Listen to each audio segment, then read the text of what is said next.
Sino Dean la, uDean waSogwini noDean waseMhlathuzana ngizobanikeza ithuba ukuthi ba-introduce nokuthi ke yini labayiphethe la esandleni and imessage yabo kuma opponents alandelayo. Igama lami uSamthana Nyawo ngisuka eMzinto.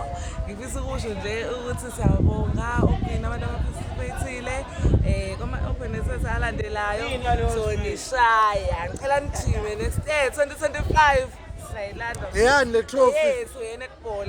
Netball uGudinari siyabonga kakhulu liwinile number 1 number befaka i-challenge ukuthi abantu abajime Dino waseMhlathuzana uMhlathuzana usiphelele Denza okhulumayo uchairperson waseMhlathuzana. So i-message to laba akade sidlala nabo sicompete nabo, this is what we achieved. Sithole i-trophy la siphuma position number 1 for ibhola i-soccer. So into esingayisho ukuthi as i-hosting dinner bekumele siwabuye nawo omabili kodwa sabuye sabazwela sathi kuzothiwa sinomona kodwa sizodlulisa manje ukuthi kuma-future opponents siyeza sizowalanda akuthini sizohosta i-AGM next year kodwa wonke ama-trophy azogoduka nazo uMhlathuzana.